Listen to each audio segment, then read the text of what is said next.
6 days before my wedding, I downloaded a dating app one had never used, purely as a joke, to send my maid of honor a screenshot of how bad the men in our city apparently were. The third profile that loaded was my fiancé. Active status, online now. My name is Ren, and I need you to understand that this story does not slow down from here. It gets worse in almost every single paragraph. Stay with me. Quick context. Fast, because I promise the pace only picks up from here.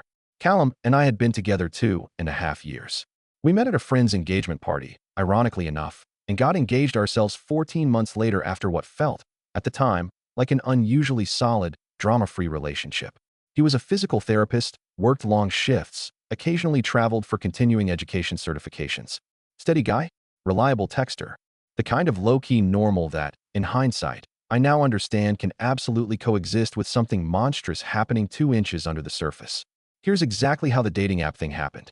My maid of honor, Sasha, and I were on the phone 6 days before the wedding, both of us slightly delirious from stress, joking about how our single friend Iris kept complaining about the dating apps in our city being a wasteland.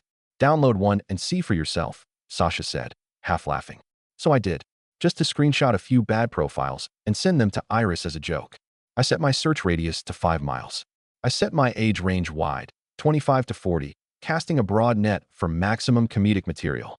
The third profile that loaded onto my screen was a man in a gray Henley I recognized immediately, standing in a kitchen I recognized even faster because it was our kitchen.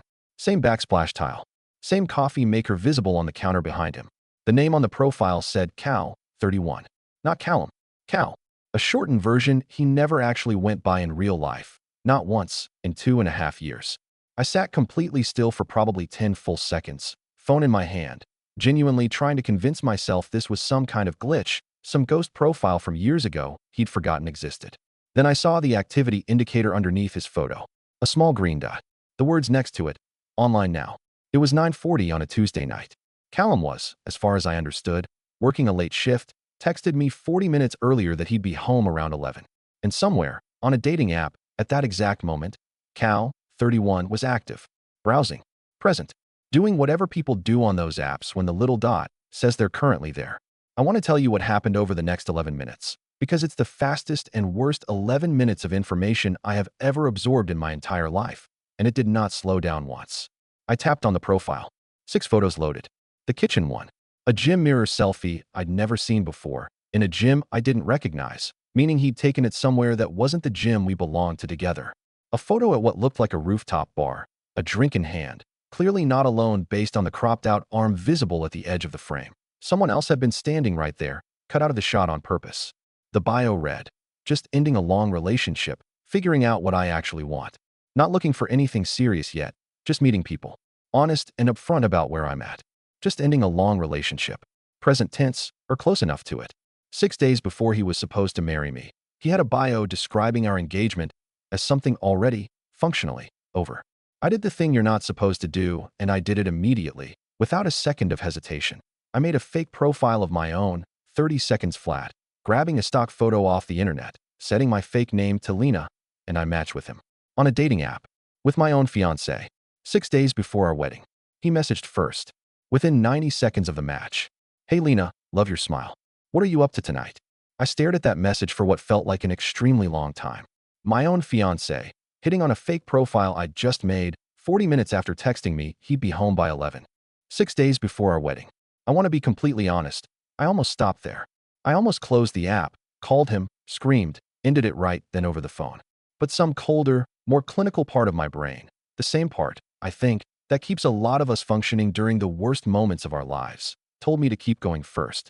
Find out how deep this actually went before confronting him with only half the picture.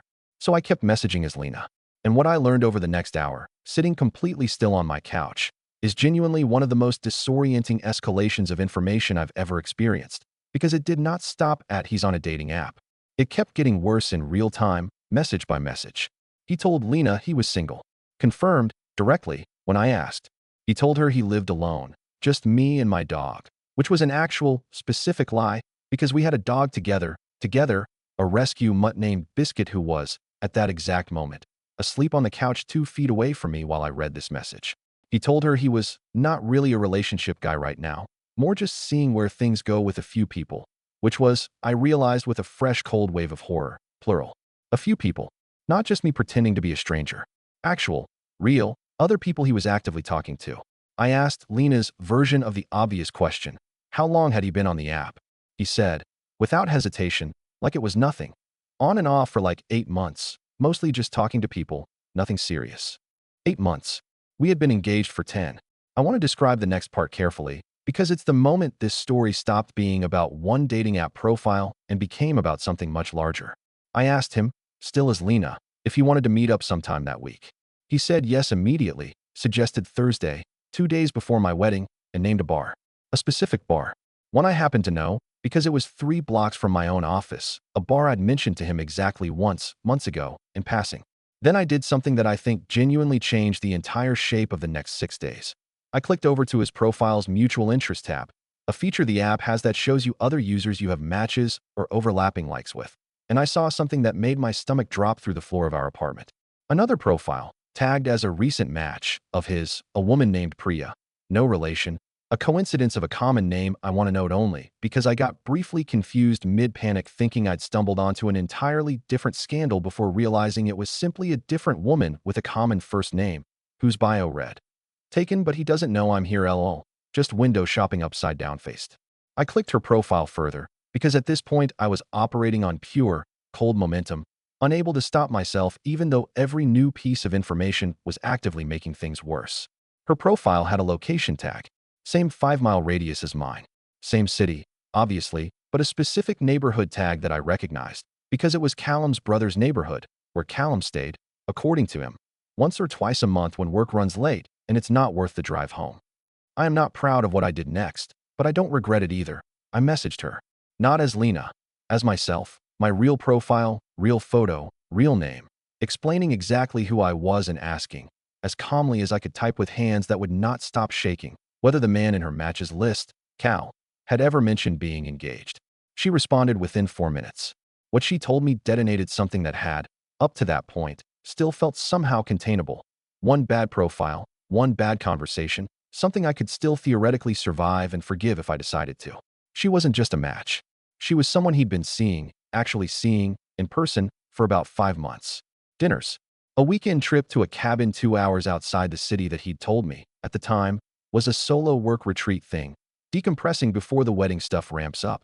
She sent me a photo, unprompted, from that exact weekend. Callum. At a cabin, a very specific flannel shirt I recognized because I'd bought it for him for his birthday 2 years ago, his arm around her, both of them holding mugs of something in front of a fireplace. 5 months. Not 8 months of on and off, mostly just talking. 5 months of an actual, in-person, overnight trip relationship, running directly underneath the final stretch of our wedding planning, while I was picking out centerpieces and finalizing a seating chart 6 days from the date. I want to tell you what happened next, because it happened fast, and I think the speed of it matters to understanding how the rest of that night unfolded. I called Callum. He picked up on the first ring this time, and I could hear, immediately, background noise that did not match still at work. Music, glasses clinking, the specific ambient hum of a bar. Hey, you okay? Thought you'd be asleep. Where are you? I said. Just grabbing a quick drink with a coworker before I head home. Why? Everything okay? Is her name Priya? The silence on the other end of that call was so complete, I genuinely thought the call had dropped. I checked the screen. It hadn't. 9 full seconds passed. I counted, the way I apparently count everything during the worst moments of my life now. Some new coping mechanism I didn't ask for, before he spoke again, and his voice had lost every trace of its earlier ease. Ren, I can explain. Just, where are you right now? Let me come home, and we can talk. You're at the bar with her right now, aren't you? Silence again. Shorter this time, but confirming enough on its own. I hung up. I did not wait for him to come home. I got in my car, drove the 3 blocks to the exact bar he'd suggested to Lena for their Thursday date. And I want to tell you that walking into that bar and seeing him at a corner table with a woman I now recognized instantly from a fireside photo taken 2 hours outside the city is one of the singular strangest sensory experiences of my life. The specific vertigo of your actual real life and a screen you were staring at 40 minutes earlier suddenly, physically, colliding in the same room. He saw me before she did. His face did something I don't think I'll ever fully forget. A complete, instant collapse of every careful thing he'd apparently been managing for 5 months. All of it visible at once, right there at a corner table with a half-finished drink in front of him. I didn't scream. I want you to know that, because I think it surprised even me. I just stood there, and I said, loud enough for the surrounding tables to hear, loud enough that I genuinely did not care who heard it. I found your dating profile an hour ago. I know about the cabin. I know about 5 months. The wedding's off. And then I left. I didn't wait for a response. I drove home, packed a bag, and stayed at Sasha's for the next 3 nights, because I genuinely could not be in the same apartment as him yet, not even to divide up whose stuff was whose. I want to skip ahead through the parts you can probably already picture. The calls to the venue, 6 days out, past every reasonable cancellation window, meaning we lost almost the entire deposit on everything. My mother's face when I told her over video call, the specific way her hand went to her mouth and stayed there for a long moment before she said anything at all. My dad, who does not fly anywhere for anything, booking a flight within an hour of finding out, showing up at Sasha's apartment the next morning with 2 suitcases, one for him and one, apparently, for whatever you need me to carry out of that apartment for you. What I want to spend more time on is what came out over the following week, because it kept escalating, even after the initial confrontation, in a way I genuinely wasn't braced for. Priya, it turned out, believed, based on what Callum had apparently told her consistently for 5 months, that his engagement to me was essentially over on his end, a technicality he was handling delicately because of family stuff, a wedding he was going through the motions on, until he could figure out how to end it without, in his words to her, blowing up both families at once. She had no idea the wedding was 6 days away. She thought, genuinely, that it was something vague and distant, months out, maybe not happening at all. Finding out from me, in person, unprompted, that it had been 6 days away the entire time she'd been quietly built into believing it was basically already off, was apparently its own separate detonation in her life. One I witnessed happen in real time across her face at that bar table before I even finished my sentence. The dating profile itself, once I went back through it more carefully in the days after, screenshotting everything, the way I've now learned almost everyone in this situation instinctively does, some primal urge to document evidence of a reality that otherwise feels too unbelievable to have actually happened, turned out to have 4 other active conversations running alongside the one with Priya and the one with Lena. 4. Not counting me. Not counting Priya. 4 additional women he'd been talking to, in various states of active conversation, some flirtatious, some more logistics-based, one entire thread coordinating a specific date for next week that, based on the timestamp, was scheduled for 2 days after our wedding would have happened. I sat with that detail longer than almost any other piece of this entire story. 2 days after our wedding. He had, apparently, been actively planning to attend our wedding, marry me, and then go on a date with someone from a dating app 48 hours later. That's not a man who was confused about what he wanted. That's not a man caught in an accidental, spiraling entanglement he didn't know how to stop. That's a man who had built an entire operating system for simultaneously managing a wedding and an active, multi-person dating life, running them both, apparently without much internal conflict at all, right up until a bored joke downloads 6 days before the ceremony collapsed the whole thing in under an hour. I confronted him exactly once more, 4 days after the bar, because I needed to physically hear whatever explanation he thought existed. He didn't really have one. He said something about not being ready to fully commit, even though I wanted to, which is, I've come to understand, one of those sentences that sounds like it's carrying weight, but is actually just a slightly more articulate way of admitting he wanted the wedding and the dating app life simultaneously and had simply decided, somewhere along the way, that he was allowed to have both. The wedding, obviously, never happened.